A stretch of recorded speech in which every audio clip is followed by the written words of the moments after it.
Aquí tenemos un congelador.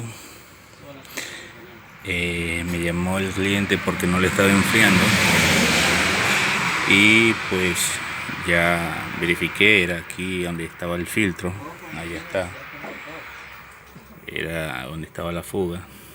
Ya lo mandé a comprar para reparar. Ya está todo bien, le metí presión, no hay fuga, estamos hasta ahí, estamos bien.